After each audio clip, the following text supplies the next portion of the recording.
Hello, my name is Taya. This is Stephen Janis, and we are the Police Accountability Report, and we have breaking news for you today. Today, we have an example of a police abuse of power that is so casual, such an everyday abuse of power. We thought it was the perfect example to show you why police need to be held to their oath of protect and serve. The video I'm showing you now shows a cop confronting Andrew S., a resident of Bellingham, Washington, in his own driveway. The officer had pulled up behind him while he was on his way home. The officer then gets out of his car and begins to make accusations. But it's what the police officer says on camera that is so alarming. Take a look. I don't have no problem with IDing myself, none of that.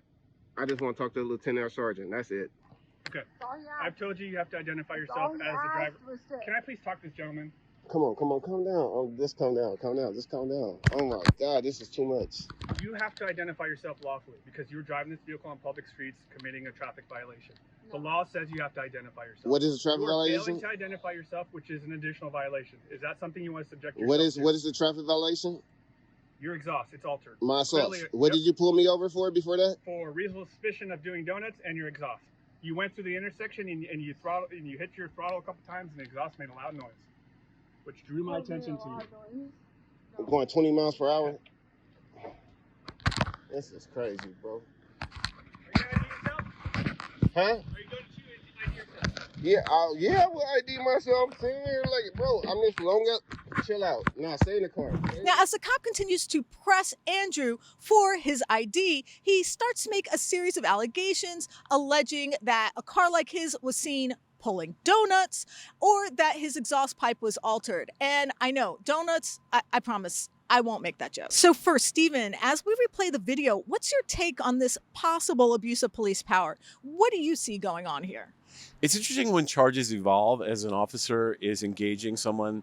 I think it raises a lot of questions when they switch from one to the other, like a modality of power there. And that raises a lot of concerns for me because I think an officer should be very definitive when he confronts someone with the possibility of criminal charges. And I think that was one of Andrew's concerns, as you'll see later in the video. Andrew mentions that first it's donuts, then it's going to be my exhaust pipe, then you'll say it's my tail light. And it's obvious that Andrew has seen this kind of escalation before. Now, despite the fact that at the time that Andrew was approached, he was parked in his driveway, this encounter continues to escalate.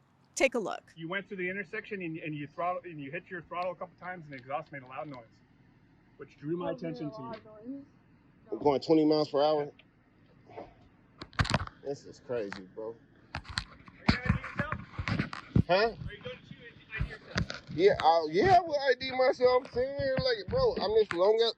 Chill out. Nah, stay in the car. Stay in the car, bro. Now, Stephen, I think it's worth noting that Andrew denies doing any donuts and having an altered tailpipe. I mean, what do we even know about those rules and regulations around altering your exhaust pipe in Washington State? Well, Washington State has very explicit rules about tailpipe.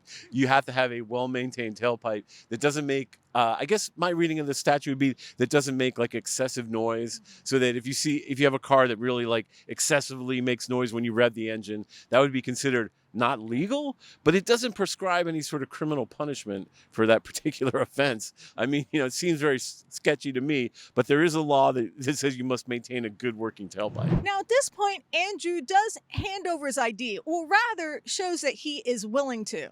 Take a look. So by law, I gotta hand you this, right? You sure do.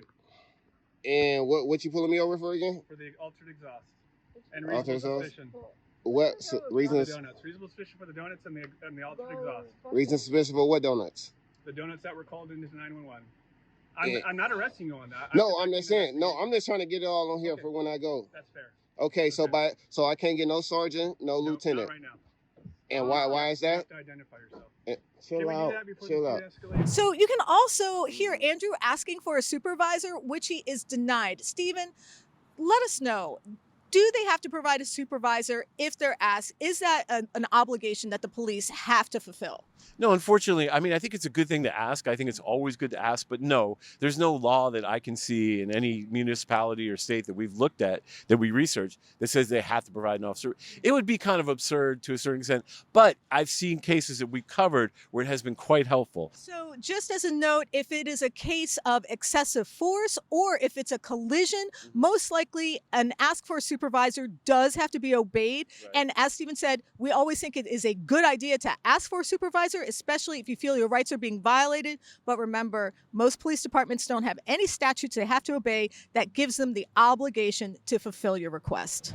Now, as again, Andrew's request for a supervisor is denied, one of his neighbors comes over to vouch for him. Just take a listen. I'm chilling it down. I'm just trying to make sure I get everything.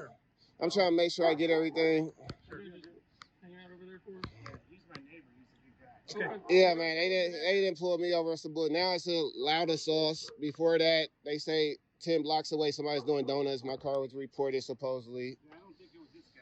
Bro, it's some bullshit. But I'm just trying to get him to call a sergeant or a lieutenant to talk to somebody head. Like, yeah, that's it. He's a good guy. And he's saying I can't get no sergeant or lieutenant. That's it. And I'm trying to make sure before I handle my ID, like, you violated my rights. I want to make sure. That's that. Now, given the shifting set of charges, Andrew is understandably concerned about his rights being violated. Stephen, as we're watching this, I mean, is it reminiscent to you of a fishing expedition? What do you think of the shifting of the goalposts here? Yeah, I mean, I think that's a very, very indicative of a cop kind of looking for an excuse. You know, when you kind of change the charges around and you're not very specific, and that's why we talked about this at the beginning. Being specific is a way of sort of giving a person surety that these charges are actually legitimate. I think in this case, he's just looking for a pretext to run his, ID so he can look for something else. Is what it seems to me just watching it from my perspective. So here's where the concerns about a fishing expedition are warranted, because the officer suggests that Andrew might have warrants. Take a listen. That sounds easy for you, bro, because your rights not been violated. I'm not violating your rights, man. I have no You- interest in violating your rights. Bro, you just said you pulling me over for suspicion of doing donuts. And the exhaust. I ain't got, Okay. man, I live right here, bro. Then I'm gonna. I ain't got no I'm gonna fucking. jot your name down. I'm gonna give you your ID back. I'm gonna make sure you don't have any warrants. And then I'm gonna Chill, finish my chill out, bro. Just chill. Bro, Just chill out. you guys seriously have nothing Mike. better to do? Chill out. Come on, just chill out. Let me talk to him. We talking, bro. Come on. Fuck! Come on, chill out. Shit getting pissed, bro, because I feel like y'all violating my rights, bro. That's it. I'm talking calmly. Bro. Sure. I'm trying to be I calm. appreciate that. I'm over here like I'm pissed. Believe me, I'm Look, fucking dude, pissed, You bro. have to identify yourself. I could arrest you. I'm trying not to arrest you, But, man. bro, I I'm feel trying not like, to arrest but you. I feel like you're supposed to call a sergeant or something, though, I don't or a have to do lieutenant when you that. I don't ask. have to do that, man. That's the thing. That's it. Look, I'm not resisting, right? You're not. Look, You're not. look. This Yeah. is not no. This is my ID right here. Yeah. So my shit is right here. I'm just trying to make sure my rights, bro. It's all about your I rights. understand If you don't use them, you lose them. I totally agree with that. At this point, I think it becomes clear that the officer isn't really concerned about Andrew's tailpipe, but I also think Andrew makes an interesting point. If you don't use your rights, you lose them. Stephen, what do you think? Yeah, I mean, that's very important because, no matter what happens in a police encounter, make sure to invoke your rights. Your right to remain silent, your right not to answer any questions, the right to your personal effects without a warrant. Use these rights. These are wonderful rights that we've been granted hundreds of years ago, but they're very relevant today. So I think he's very right about that. Make sure to implement and use your rights because that's the only way we can preserve them. Now, understandably, Andrew starts really pushing back here because he is parked in his driveway. This has taken a great deal of time, much longer than a traffic stop should. And understandably, he's quite annoyed with this entire process. Just watch. Yeah, bro. I feel you, man. So I feel like it's bullshit. You picked my car out. I'm home. Correct. You made it home. I am home. It probably said on my fucking ID right here. How many other cars are out there? Yes, it said I am home. Correct. Can I please have your ID? You have to identify yourself. So last time you can't call no I'm sergeant, not going to do that. no lieutenant, No. nobody ahead of you. No. I already know you got his back, bro. So I'm having a conversation with him. I ain't even gonna talk to you no more, bro, because you whatever he do, bro.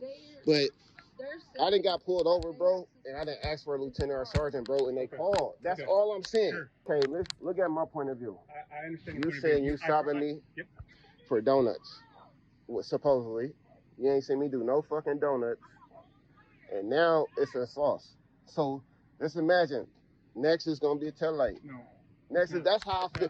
I'm just saying I that's how I understand why you feel. feel that way. Maybe that it's happened that way in the past. It's not. That's not how it's going to Definitely happen. not. That's what I'm saying. I'm That's sorry what it went down. Now, since we've been watching this video, I just want to make sure that it is clear. If you are operating a motor vehicle, you do have to provide your ID. Of course, that's not the same for your passengers. However, Andrew was parked in his driveway, so you can understand why Andrew felt that this was somewhat unreasonable. Would you agree, Stephen? Yeah, I mean, we just want to be clear because sometimes people say I don't have to give my ID.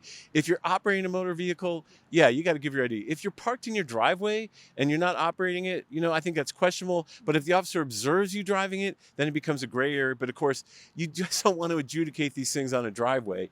You want to make sure you're as cautious as possible so that officer has no reason to handcuff you. That's our main thing. We don't want anyone to have to deal with handcuffs or go to prison or anything over something that might be a misinterpretation of the law. Just err on the side of safety for you. Absolutely. I completely agree with Stephen. Err on the side of caution. We want you to go home, not to jail. So according to the court records, we found Andrew's concerns weren't unwarranted. As a matter of fact, he has gotten 2 charges. Stephen, what is he facing right now? Yeah, he's charged with reckless driving, and he's also charged with a failure to obey a lawful order, which, of course, at least a failure to obey a lawful order could be a criminal charge, and that can, sometimes result in serious problems for someone. I mean, the reckless driving should be a citation, but these 2 charges are in the record.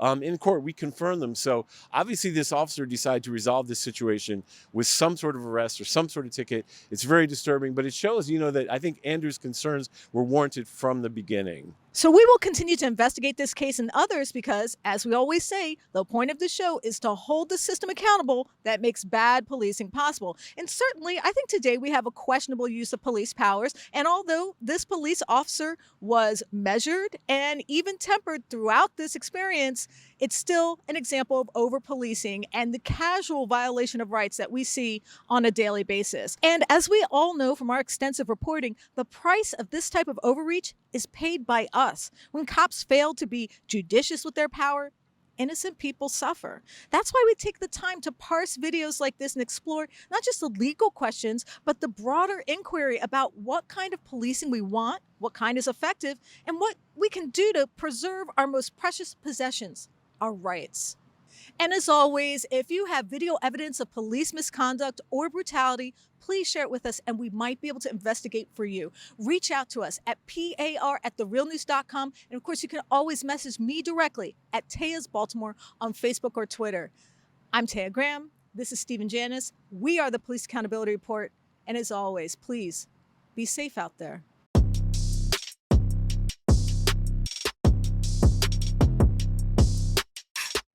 Thank you so much for watching The Real News Network, where we lift up the voices, stories, and struggles that you care about most. And we need your help to keep doing this work. So please tap your screen now, subscribe, and donate to The Real News Network. Solidarity forever.